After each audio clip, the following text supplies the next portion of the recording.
باقی یہ جو آپ نے ایران کا اسرائیل پر حملہ کرنے کے اوپر یہ بیان بھیجا ہے، یہ میں بالکل اس سے اتفاق کرتا ہوں، بلکہ اس سے پہلے 2014-15 کے اندر میں نے the unique solution to Pakistan crisis کے نام پر ایک بک لکھی تھی انگلش کے اندر۔ اس میں نے اس بات کو بہت زور دے کے کہا تھا کہ دیکھو، پاکستان کو سب سے زیادہ جو خطرہ ہے وہ ایران سے ہے، یعنی امریکہ سے بھی اتنا خطرہ نہیں اور انڈیا سے بھی اتنا خطرہ نہیں جتنا ایران سے خطرہ ہے، کیونکہ ایران ایک ایسا ملک ہے رافضیوں کا جو سب سے زیادہ قرآن توحید کا دشمن ہے، اور صحابہ اکرام کے ساتھ جو ان کی دشمنی ہے وہ پوری دنیا پر واضح ہے۔ تو یہ اصل میں یہودیوں کے ایجنٹ ہیں، بلکہ یہودیوں سے بھی آگے اسلام کے یہ دشمن ہیں۔ اور اگر لوگوں کو یاد ہو تو 12 سال جو جنگ رہی تھی عراق اور ایران کی، تو عراق کو اسلحہ ملتا تھا روسی اسلحہ،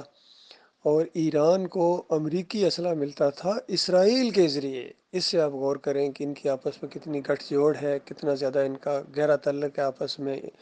اسرائیلیوں کا اور ان رافضیوں کا۔ باقی یہ بہت بڑی یہودی سازش ہے، چونکہ سازشی بہت زیادہ یہ مشہور ہیں یہودی۔ تو یہ ایک ایران کو ذرا ہیرو بنا کے، ذرا پہلے ہیرو بنا کے پیش کیا جائے، اور پھر ان کے ساتھ جو بھی معاملات ہوں وہ آپس میں نپٹا لیے جائیں، اور اسی کے پس پردہ یہ ابھی مسجد اقصی وغیرہ بھی گرائیں گے، سب کچھ یہ کریں گے جو ان کا منصوبہ سامنے آ رہا ہے۔ بہرحال یہ ایک بہت بڑی عالمی جنگ کی طرف ماحول جا رہا ہے۔ یہ اللہ کا ایک منصوبہ ہے، اس کو کوئی نہیں روک سکتا ہے۔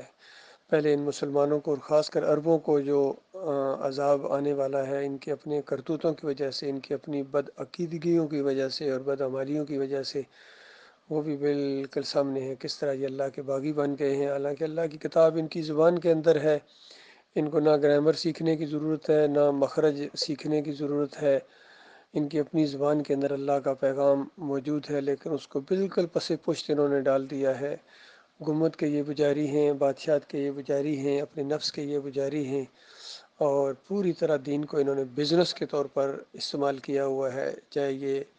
عمرہ پر آنے والوں سے پیسے جو لیتے ہیں، حج کے پر آنے والوں سے جو پیسے لیتے ہیں، اور بزنس کا ایک انداز ہے ان کا۔ پھر یہ نیون سٹی جو بنا رہے ہیں، کتنا فحاشی کا ایک شہر بنا رہے ہیں، گویا شیطانی شہر بنا رہے ہیں۔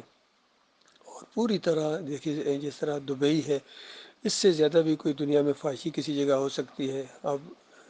سعودی عرب بھی اسی لائن پر چل پڑا ہے، اور یہ بحرین بھی، اور سارے اللہ کے دین کی ان کی کوئی پرواہ نہیں ہے۔ تو لہٰذا ذرا برابر اس سے متاثر نہیں ہونا چاہیے، اور لوگوں کو معلوم ہونا چاہیے کہ یہ جو دجال کا خروج ہوگا اس کے سب سے پہلے حمایتی 70,000 اندازہ لگائیے، 70,000 اس کے پہلے جو پیروکار ہوں گے وہ اصفہان سے، ایران سے اس کا ساتھ دیں گے یہودی۔ تو یہ یہودیوں کا گڑھ ہے۔ اسرائیل کے بعد سب سے زیادہ جو بڑی آبادی ہے یہودیوں کی وہ ایران میں ہے، اور آپ لوگوں کی اطلاع کے لیے ایران میں کوئی مسجد نہیں ہے۔ اندازہ لگائیں، روس میں مسجدیں موجود ہیں، چائنا میں موجود ہیں، امریکہ میں، فرانس میں، انگلینڈ میں، ہر جگہ کہیں نہ کہیں یعنی مسلمانوں کی مساجد موجود ہیں، لیکن نہیں موجود ہیں تو ایران کے اندر موجود نہیں۔ کوئی احتجاج کرنے کے لیے تیار نہیں بڑے لیول پر، اور ہمارے صحافی جو بڑے خوش ہو رہے ہیں کہ ایران نے وہ کام کر دیا جو کوئی نہ کر سکا، یہ سارے کے سارے رافضی ہیں، شیعہ ہیں، وہی اپنے جو ان کا ہیڈ کوارٹر ہے، جن کے تعلقات جا کے وہیں سے جا کے ملتے ہیں۔ کوئی شیعہ ہو، رافضی ہو کسی جگہ دنیا کے اندر، تو اس کا جو ہیڈ کوارٹر ہے، اس کا جو قبلہ ہے وہ ایران ہی ہے، اور ان کے یہ امام ہیں، ان کے ساتھ ان کو ہمدردیاں ہیں، کسی اور ملک کے ساتھ ان کو کوئی ہمدردی نہیں ہے۔ تو یہ سارے وہی لوگ خوش ہو رہے ہیں، چاہے علوی ہوں، چاہے نقوی ہوں، چاہے یہ دوسرے ہوں، جتنے بھی ہوں، یہ جو سوشل میڈیا کے اوپر ایکٹیو ہیں، یہ سارے کے سارے رافضی ہیں، شیطانی گروپ ہیں، اور ان کا ان کے ساتھ تعلق ہے۔ اور میں تو سمجھتا ہوں یہ جو حقیقت ٹی وی والا، یہ بھی اندر و اندر کہیں نہ کہیں یہودیوں کے ساتھ یا ایرانیوں کے ساتھ ملا ہوا ہے۔ ایسے انداز سے یہ کمنٹری کرتا ہے، انڈائریکٹ پاکستان کے خلاف بولتا ہے، اور ان کو بالکل ڈاؤن کر دیتا ہے، اور پھر رافضیوں کو، ان شیعوں کو، انہی کو پروموٹ کرتا ہے، ایرانیوں کو پروموٹ کرتا ہے حقیقت ٹی وی والا۔ دوسرے بھی اسی کی پیروی کرتے ہیں۔ تو یہ معاملہ ہے میرے بھائیو، لہٰذا ذرا برابر ان سے متاثر ہونے کی ضرورت نہیں ہے۔ اور یہ جو ان کا مہدی کا ڈھونگ ہے، یہ خالص جھوٹ ہے، بالکل جھوٹ کے اوپر انہوں نے بنیاد رکھی ہے، اور سنی بھی ان کے چکروں میں آ گیا، تاکہ ڈاکٹر اسرار جیسا آدمی علی انجینئر جیسا آدمی، تقی عثمانی جیسا، طارق جمیل جیسا، طاہر القادری جیسا، فضل الرحمان، سارے کے سارے مہدی کے انتظار کے اندر ہیں۔ حالانکہ کسی صحیح روایت کے اندر نہ بخاری میں یہ روایت ہے نہ مسلم میں یہ روایت ہے مہدی کی، اور اس کو اگر صحیح معنوں میں کسی نے رد کیا ہے عالمانہ انداز سے تو وہ ڈاکٹر مسعود الدین عثمانی رحمۃ اللہ علیہ۔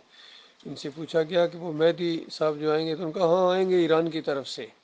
تو اس انداز سے تنزیہ چوٹ ماری ان کے اوپر، اور بالکل یہی چیز سامنے لائے ہیں کہ یہ اصل میں دجال ہوگا جس کو یہ مہدی سمجھیں گے، کیونکہ یہ مہدی کے اندر جو بھی خصوصیات سمجھ رہے ہیں وہ دجال کو چھوٹ کے طور پر جو چیزیں دی گئی ہیں یہ اس کو اپنا مہدی سمجھنا شروع ہو جائیں گے، اور عیسائی اس کو اپنا مسیح سمجھیں گے، اور یہ یہودی اس کو اپنا دجال سمجھیں گے، اور یہ مسلمان اس کو اپنا مہدی سمجھیں گے، یہ مسلک پرست بریلوی دیوبندی اہل حدیث، تو اسی کی فوجیں بن کے یہ مخلص مومنوں کے ساتھ لڑیں گے۔ مخلص مومنوں کی دعوت گویا اٹھی ہوئی ہے الحمدللہ، کلمے کی دعوت، لا الہ الا اللہ محمد رسول اللہ کی دعوت، کہ لوگوں تمہارا الہ، تمہارا معبود ایک معبود ہے، کوئی اور الہ نہیں ہے، کوئی داتا نہیں ہے، کوئی دستگیر نہیں ہے، مشکل کشا نہیں ہے، حاجت روا نہیں ہے، واسطے وسیلے کے لائق نہیں ہے، بے حق فلاں بے حرمت فلاں مشرکانہ یہ عقیدے ہیں، اور یہ گنبد یا تصویریں یا مورتیاں یہ ساری کی ساری شرک کی علامتیں ہیں، سمبلز ہیں، شرک ہیں، کفر ہیں، انکار ہیں، سارے یہ بچھڑے ہیں جو انہوں نے بنائے ہوئے ہیں۔ کوئی گائے کو پوج رہا ہے، کوئی گھوڑے کو پوج رہا ہے، کوئی تصویر کو پوج رہا ہے، کوئی گنبد کا پجاری ہے، کوئی جمہوریت کا پجاری ہے، کوئی تعویذ گنڈے کے پیچھے چل رہا ہے، کوئی پیری مریدی میں لگا ہوا ہے، یہ سارے کے سارے شیطانی ٹولے ہیں، ایک دن ان سب کا خاتمہ ہو جائے گا اس زمین کے اوپر۔ خالص مومن 7 سال تک مسلم کی روایت کے اندر آتا ہے کوئی مسلمانوں کے درمیان بغض و کینہ نہیں ہوگا۔ تو یہ معاملہ ہے اللہ کے بندو، یہ دیکھ لو کس طریقے سے یہ سازشی لوگ ہیں، چاہے یہ رافضی ہوں یا یہودی ہوں، اسی طریقے سے وہی جو سازشی تھے اس دور کے جنہوں نے صحابہ کرام کو آپس میں لڑا دیا تھا، یہ تو یہ اصل مجرم یہ تھے۔ باقی امیر معاویہ رضی اللہ تعالیٰ ہوں، ان کے خاندان ہوں، یا علی رضی اللہ تعالیٰ عنہ ہوں، یا اس سے پہلے ابوبکر صدیق، عمر بن خطاب، یہ سارے کے سارے نیک لوگ تھے، ان کو جنت کی بشارتیں ملی ہیں، اندازہ لگے دنیا کے اندر جن کو جنت کی بشارتیں ملی ہوں، جنہوں نے نبی علیہ السلام کے ساتھ زندگیاں گزاری ہوں، پھر صحابہ کے ساتھ زندگیاں گزاری ہوں، تابعین کے ساتھ زندگیاں گزاری ہوں، کیسے زبردست قسم کے اللہ کے بندے تھے، لیکن جن کے دماغوں کے اندر شرک ہو، جن کو ایمان کے ساتھ دشمنی ہو، وہ ان کے ساتھ دشمنی رکھے گا۔ لہٰذا ہمارے دلوں کے اندر صحابہ کرام کی بہت ہی زیادہ محبت ہے، اور انہی کے نقش قدم کے اوپر چلنے کی ہم اللہ سے دعائیں مانگتے ہیں، کوئی اور نہیں ہے، چاہے یہ سجدہ تعظیمی والے ہوں یا واسطے وسیلے والے ہوں، بادشاہوں کے سامنے سر جھکانے والے۔ بتاؤ، سر تو سب سے زیادہ عزت دار ایک جسم کا حصہ ہوتا ہے، جب یہ جھک گیا کسی اور کے سامنے تو پھر پیچھے تمہارے پاس بچا ہی کیا ہے۔ ان صوفیوں نے خاص کر وہ عدم مچایا ہے، ان جھوٹوں نے اور ان مسلک پرستوں نے، جو آج اسلام کا چہرہ بالکل مسخ کر دیا انہوں نے۔ بہرحال اللہ تعالیٰ کا دین کسی کا محتاج نہیں ہے، جو اس کا ساتھ دے گا،